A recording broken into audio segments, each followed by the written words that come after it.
Bismillahirrahmanirrahim.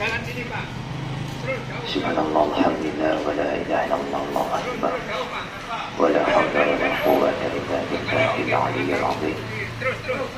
Allahumma shalli wa sallim ala sayyidina Muhammad ya karim.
Kami langsung dalam.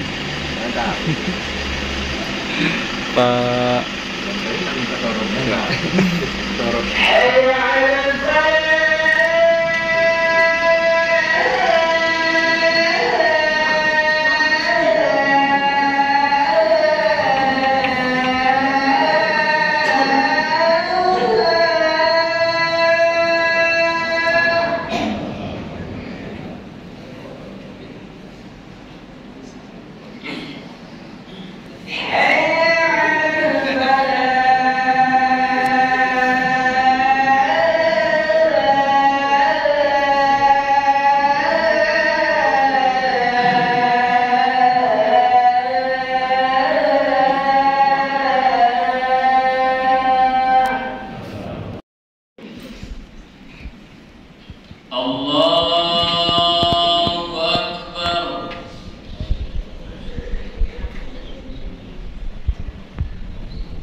Bismillahirrahmanirrahim.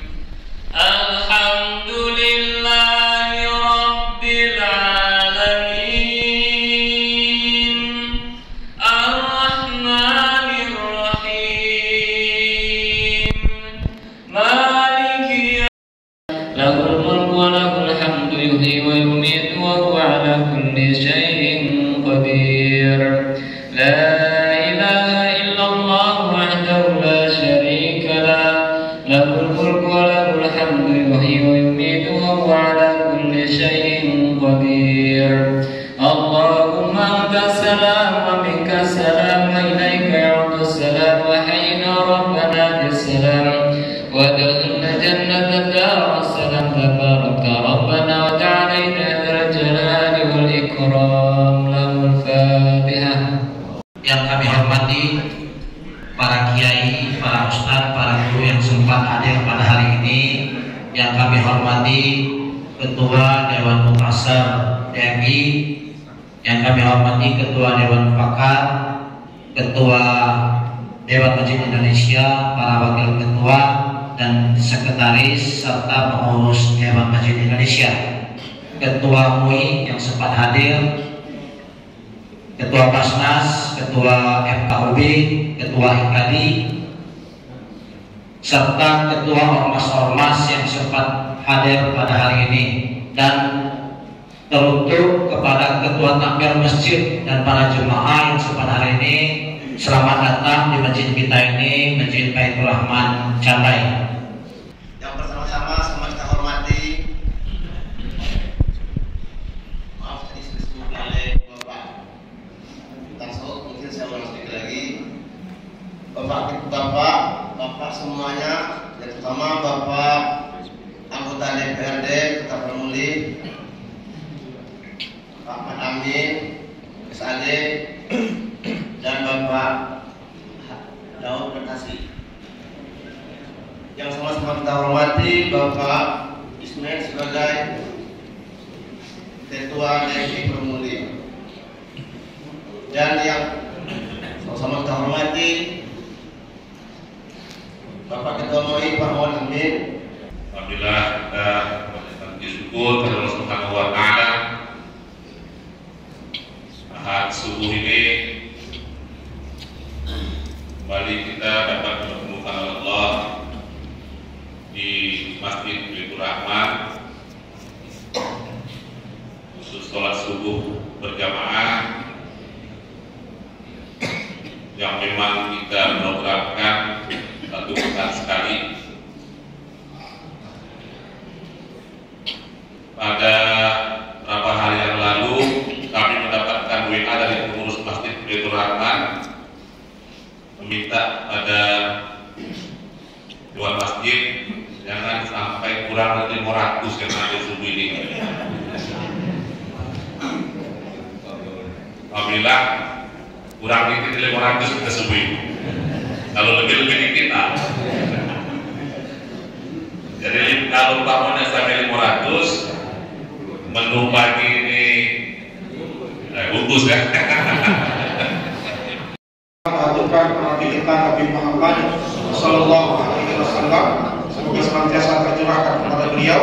Semoga kita semua istiqomah sampai akhir hayat kita nanti, menghembuskan nafas terakhir kita sebagai umat beliau, sehingga kita layak mendapatkan syafaat beliau dan layak mendapatkan surga bersama beliau insyaallah. Jamaah sekalian rahmati Allah Subhanahu Wa Taala. Pada pagi hari ini kita melanjutkan kajian akidah kita pada bulan yang lalu. Kita bulan yang lalu sudah masuk di Al-Madkhal ilal Aqidatul Islamiyah. Kita sudah masuk ke pintu gerbang akidah. Kita sudah jelaskan apa itu akidah dan lain sebagainya. Pada hari ini kita lanjut kepada satu pembahasan terpenting dalam akidah Islam, yaitu tauhid. Kita akan belajar tentang tauhid, belajar bersama-sama. Nanti insya Allah pagi hari ini kita hanya akan membahas definisi tauhid. Tauhid itu apa? Gitu. Nanti kita akan bahas. Oleh karena itu nanti silakan jemaah sekalian siapkan hati dan pikirannya, karena ini salah satu pembahasan terpenting dalam akidah, yaitu tauhid. Nah, terpenting pada pembahasan tauhid itu definisinya dulu. Kalau kita paham definisinya, berikutnya nanti akan lebih mudah. Nah, apa sih tauhid itu? Itu yang paling penting terlebih dahulu kita pahami.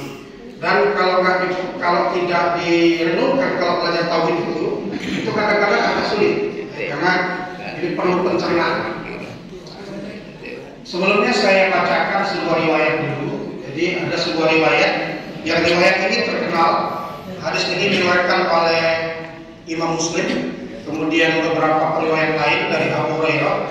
Suatu hari Rasulullah bercerita tentang ada orang di zaman dulu. Itu dia masuk surga cuma karena tauhid. Tidak ada amal lain. Tidak ada amal lain. Dia cuma masuk surga karena tauhid. Jadi suatu hari ketika sebelum dia wafat, kata Rasulullah, dia berwasiat kepada anaknya, wahai anakku, kalau nanti aku mati, bakar jasad. Bakar jasadku sampai menjadi debu. Lalu bagi dua debu itu. Yang satu terbakar, sebagian terbakar bersama angin di daratan. Lalu yang satu lagi lemparkan di lautan. Nah, lalu kemudian ketika dia wafat, anaknya melakukan wasiat ini. Lalu kemudian di hari kiamat dia bertemu Allah. Lalu Allah mengatakan kepadanya, "Ma hamalaka ala dzalika?" Apa yang membuatmu melakukan itu? Lalu dia mengatakan, dalam satu riwayat dia mengatakan, "Istihya'an bika." Ya Allah, aku lakukan itu karena aku malu denganmu. Malu aku ingin bertemu denganmu, sedangkan aku tidak punya bekal apa-apa, karena dia ini fajir, dia katakan. Ya, orang yang tidak banyak amalnya, bahkan cenderung banyak melakukan dosa. Jadi dia mengatakan, "Istihya'an bika," karena aku malu bertemu denganmu, aku kemudian minta anakku membakar jasadku dan menebarkannya di laut dan juga di darat, dengan harapan agar tidak lagi bisa menyatu tubuhku itu. Tapi bagi Allah kan mudah. Allah katakan kepada angin, satukan tubuhnya. Allah katakan kepada laut, satukan tubuhnya. Maka dia menyatu dan bertemu Allah di hari kiamat. Lalu yang kedua, riwayat lain mengatakan bukan istihya'an bik, tapi dengan kalimat khaufan bika. Aku takut denganmu ya, takut ketemu denganmu. Maka aku khawatir kalau ketemu denganmu, aku tidak layak untuk bertemu, karena saking banyaknya keburukanku dan tidak ada amal.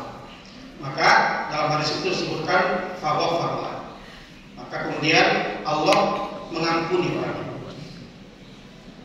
Lalu kemudian dimasukkan ke dalam surga. Jadi dia masuk surga karena Allah. Tapi bukan untuk dicontoh. Dokter penting karena objek kajian adalah manusia. Ya. Apalagi montir penting karena objek kajian adalah mesin. Tapi kalau tiga ini kita bandingkan, mana yang paling penting?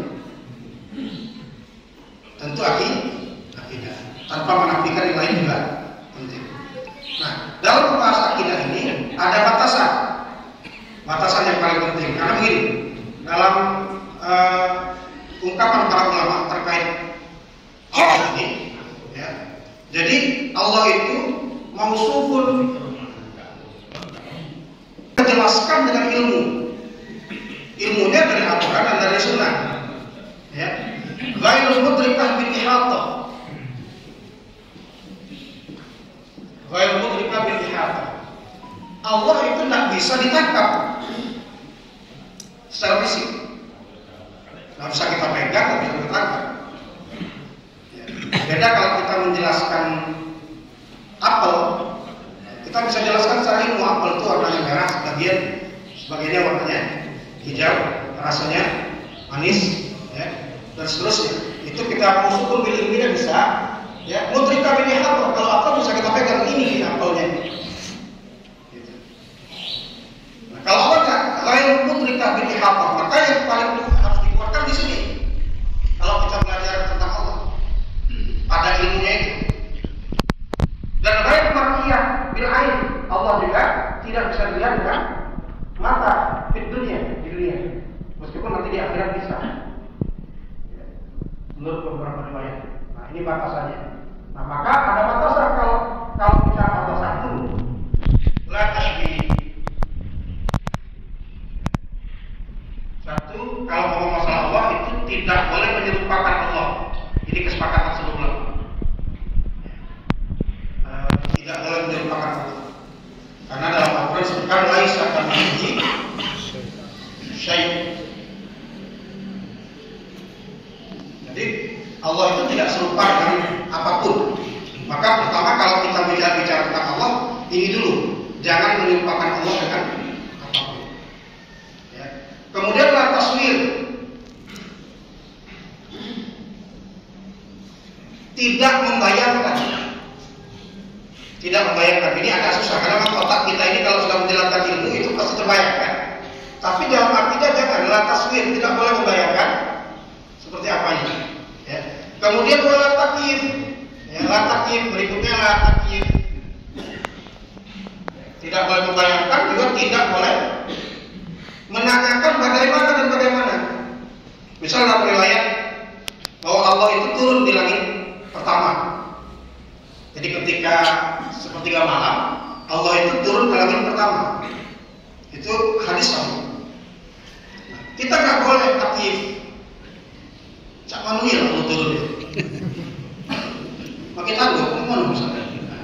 Yang begini nggak boleh kalau belajar tentang Allah. Ya, nggak boleh.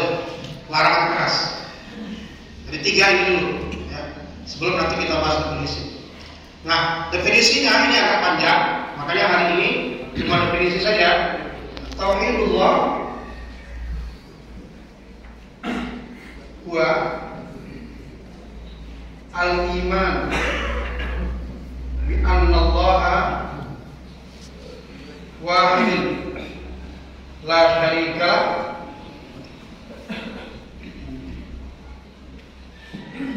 bidzat wala fisifat wala fil af'al bidzat wala fisifat wala fil af'al fahuwa Rabbul Alamin Khaliqul Kaun wa mudabbir huwa mustahiqqu bil ibadah wahdahu. Tidak usah pening dulu Pak, asal dihafalkan. Dengar ke banyak, asal dihafalkan. Tidak akan ujiannya, enggak yang di sekolah ujiannya. Jadi tauhid itu apa? Al-iman bi anna Allah wahid. Tauhid itu adalah beriman bahwa Allah itu satu, wahid. La syarika, tidak ada sekutu. Tidak ada sekutu. Pada apa? Bidzat, tidak ada sekutu pada zat. Pada apa lagi? Sifat, tidak ada sekutu pada sifat. Pada apa lagi? Tidak ada sekutu pada af'al. 3. Maka wahdaniyatillah itu, yang kata para ulama ada 3. 1, esa dalam zat. Esa dalam zatnya apa? Saya masuk dalam bapak-bapak, ibu-ibu silakan dipersiapkan pencernanya ya. Bidzat ini karena ini penting untuk kita, ya, sehingga kita paham tauhid ini. Yang dimaksud bidzat itu bagaimana? Bidzat ini nanti dalam Asmaul Husna kita mengenal dua nama Allah. Pertama, Wahid. Allah itu kan Wahid, Al-Wahid. Lalu nanti ada satu lagi kita mengenal dengan namanya Ahadul, tunggal. Wahid dengan Ahad. Ada nggak perbedaannya? Pasti ada. Nggak mungkin Allah memberi namanya double tanpa ada perbedaan. Allah itu Wahid, Allah itu Ahad. Bidzat Allah itu Wahid, bidzat Allah itu Ahad. Apa maksudnya? Ini Ahad. Allah itu Ahad. Ahad bagaimana? Kalau kita melihat, bapak-bapak melihat saya, ya, dengan pakaian ini, bergerak menjelaskan ini, bapak melihat saya sebagai ya, makhluk yang bergerak, mampu berbicara dan sebagainya. Ya. Tapi tahukah Bapak Ibu sekalian, Zaidi Anwar ini adalah rangkaian daging, darah, kemudian kulit, tulang. Yang kalau itu dipisahkan, tulangnya dipisahkan, kemudian darahnya dipisahkan, kulitnya dipisahkan, maka tidak ada daya berubah. Terjasa Allah itu ghairu murakkabun minal ajza. Allah itu tidak terbagi, tidak terdiri dari bagian-bagian. Maka Allah disebut Ahad. Berikutnya fisifat. Ada benar lewat ini. Baru cikok ini. Bisa. Nah, selesai definisi hari ini ya. Fisifat sekarang. Allah itu esa pada sifatnya. Contoh, Allah itu punya kudrah, kuasa. Maka Allah itu esa pada kuasanya, pada kudrahnya. Esa pada kudrahnya. Tidak mungkin Allah memiliki dua kudrah. Cukup satu kudrah saja. Tidak mungkin ada zat lain yang memiliki kudrah. Maka kita katakan la haula wala quwwata illa billah. Jadi kudrahnya itu hanya Allah saja. Tidak ada yang memiliki kudrah selain Allah. Nah, itulah istighfar. Allah sama, Allah mendengar. Ya, manusia mendengar kan? Mendengar, tapi beda. Mendengar Allah tanpa batas, mendengar manusia terbatas. Diberikan Allah. Allah punya ilmu. Allah berilmu. Ilmu Allah tidak terbatas, ilmu manusia terbatas. Nah, ini namanya sifat. Jadi Allah itu esa dalam sifatnya. Oke. Jadi sifatnya agak mudah. Fil af'al, Allah itu esa pada af'al, pada perbuatannya. Yang ini agak sulit. Kadang-kadang kita agak sulit dalam penerapannya sehari-hari. Jadi saya kasih contoh begini, Bapak Ibu sekalian, biar mudah memahami fil af'al ini. Karena banyak orang terjebak pada fil af'al ini. Ada orang saking takutnya kehilangan rezeki, dia mau melakukan apa saja apa kata bosnya. Karena dia berpikir bahwa bosnya yang kasih rezeki. Padahal siapa yang kasih rezeki? Allah. Ya. Dan lain sebagainya, dia hampam gitu, yang haram dia hampam dan sebagainya. Yang penting dia mendapatkan apa yang dia mau. Karena dia khawatir kehilangan rezeki dan sebagainya. Nah, ini fil af'al ini. Mudahnya begini. Ada saklar lampu. Saklar lampu itu kita suruh ke anak kecil, nak matikan lampu. Lalu dimatikannya. Kita suruh berulang-ulang karena dia setiap pagi kita tugasi mematikan lampu. Lalu anak kecil ini berpikir bahwa yang mematikan lampu itu ada saklar. Bisa paham Pak? Anak kecil itu berpikir bahwa yang mematikan lampu adalah saklar. Tukang listrik tak tahu. Karena dia yang merangkai kan. Sesungguhnya bukan saklar itu yang mematikan lampu. Saklar itu hanya dibuat untuk mempermudah mati lampu. Ataupun mati lampu bukan karena saklar itu. Bukan karena saklar itu. Nah, ini yang disebut dengan kita meyakini Allah itu fil af'al. Bahwa segala sesuatu itu Allah itu mandiri. Allah itu mandiri. Allah sendiri melakukan segala sesuatu. Kita bayangkan 2 miliar tahun yang lalu atau 1 miliar yang lalu itu tidak ada. Tidak ada, belum ada makhluk, cuma ada Allah. Kan tidak ada kekuatan kecuali Allah. Tidak ada yang berbuat kecuali Allah. Lalu Allah ciptakan makhluk ini. Contoh, Allah ciptakan makhluk, Allah ciptakan api. Allah yang menciptakan api. Lalu siapakah yang menciptakan panas? Dalam akidah itu ada pertanyaan begitu. Apakah api yang menciptakan panas atau Allah? Siapa? Ayo. Agak bingung ya. Nah, siapakah yang menciptakan panas? Kalau ada orang, makanya dalam akidah itu ada tegas Pak. Kalau ada orang mengatakan bahwa api yang menciptakan panas, maka dia syirik, kafir bahkan dia keluar dari agama. Ringan sekali, berat. Kalau dia mengatakan bahwa yang menciptakan api, menciptakan panas itu adalah api, karena tidak ada sesuatu pun kecuali Allah yang menciptakannya, termasuk panas. Setelah Allah ciptakan panas, Allah ciptakan api, Allah ciptakan es, Allah ciptakan dingin, kemudian dihukumkanlah Allah yang menghukumkannya, Allah yang menjodohkannya. Api dijodohkan dengan panas. Karena Allah yang menjodohkannya, suatu saat bisa jadi api ini tidak mengandung panas kalau Allah mau. Itulah kenapa api tidak membakar Ibrahim. Karena Allah yang menciptakan panas itu, bukan api. Nah, ini makanya disebut dengan biadanya fil af'al itu. Jadi Allah sendiri yang menciptakan semuanya. Allah sendiri yang menciptakan semuanya. Itu akidah kita. Kita yakin Allah sendiri yang menciptakan semuanya. Termasuk rezeki. Allah sendiri yang menentukan rezeki. Allah yang mengantarkan rezeki. Allah nggak perlu makhluknya. Tapi Allah jodohkan. Makanya dalam akidah disebutkan bahwa Allah selain menciptakan makhluk itu, Allah ciptakan sebab. Itu yang sudah dijodohkan tadi, itu nanti muncullah sebab. Ya.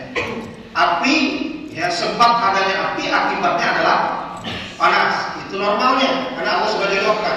Tuhan semesta alam ini, yang menciptakan semua alam ini, yang mengatur wa mudabbir, ya khaliqul kaun, yang menciptakan alam ini, wa mudabbir, dan yang mengatur alam semesta ini. Allah semua yang mengaturnya. Tidak ada satupun daun yang jatuh, ya, kecuali Allah lah yang mengaturnya. Nah, ini tauhid kita. Nah, makanya nanti dalam akidah itu ada dua mungkin, ada dua sikap. Ya, biar nggak salah nanti, biar mudah untuk mencapai ini. Ada dua sikap. Satu disebut dengan mauqif i'tiqadi dalam akidah. Sikap kita sebagai orang beriman terkait keyakinan. Selesai, Allah pemberi rezeki, itu selesai. Allah mengatur alam ini, selesai. Itulah keyakinan kita. Jangan memasukkan siapapun yang mengatur alam ini kecuali Allah. Jangan berpikir bahwa bos kita yang memberikan rezeki. Itu mauqif i'tiqadi. Nah, berikutnya ada mauqif, ini penting, sepasang tidak boleh dilepaskan, ya. Mauqif suluki namanya. Mauqif suluki itu sikap kita terkait perbuatan kita. Keyakinan kita begitu, nah sikap kita itu harus membaca sebab akibat yang Allah ciptakan.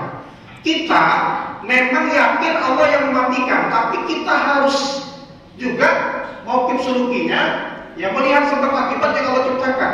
Kalau ada kereta api lewat dan kita di rel kereta api, ini mauqif i'tiqadinya tetap. Kalau dia tidak bergeser, kalau kata Allah mati, mati. Kalau tidak mati juga ya mati. Itu namanya mauqif i'tiqadi. Sebab akibat yang Allah ciptakan, pahami itu. Kalau besi kita berendahnya hancur. Itulah namanya. Jadi kalau besi itu merendahnya itu hancur. Maka mauqif suluki kita juga bergeser, sehingga tidak terjadi sunnatul kaun itu. Nah, ini yang penting. Nah, kalau ada yang paling sering itu ketika COVID kemarin. Bila itu hidayah, assalamualaikum warahmatullahi wabarakatuh.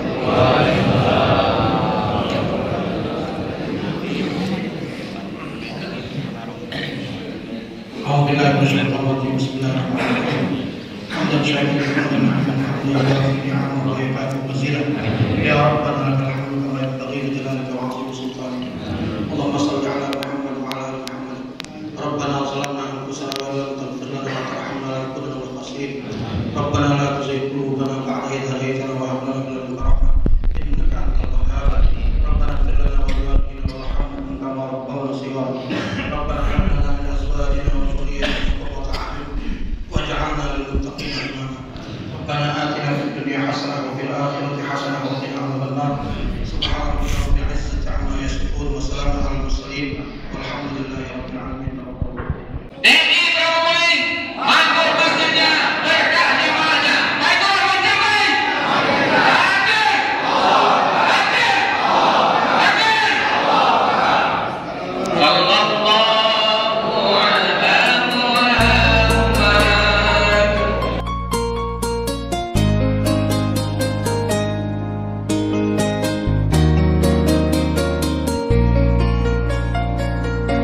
Jaga-jaga 5 waktu, semuanya cepat berlalu. Duhur, asar, maghrib, isya, subuh. Bekerja dan berusaha, jangan lupakan ibadah. Malam tahajud dan pagi duha. Lelaki tak bekerja namun tanpa berdoa, itu tiada guna. Kita selalu berdoa namun tanpa usaha, itu sia-sia. Perbanyaklah berdoa, semangat berusaha, tawakal ala Allah. Jatuh bangun biasa namun jangan menyerah, tetap bersabarlah. Jaga-jaga 5 waktu, semuanya cepat berlalu. Zuhur, asar, maghrib, isya, subuh.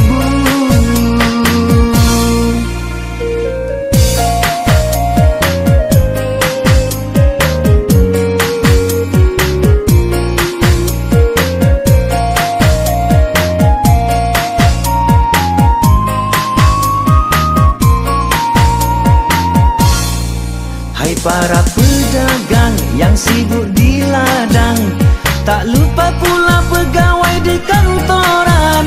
Jangan abaikan menunda kewajiban, akhirnya pun datang penyesalan. Carilah nafkah halal, harta yang berkah, tentunya bekerja juga berusaha. Selalu berdoa, tahajud dan bersujud, insya Allah semua akan terwujud.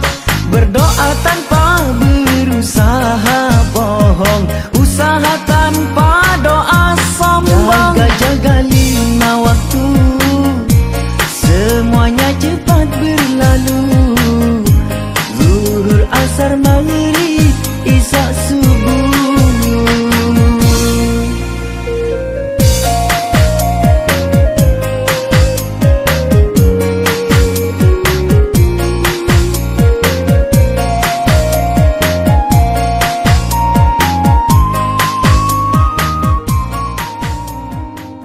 Wahidur Rahman, takbir, Allah.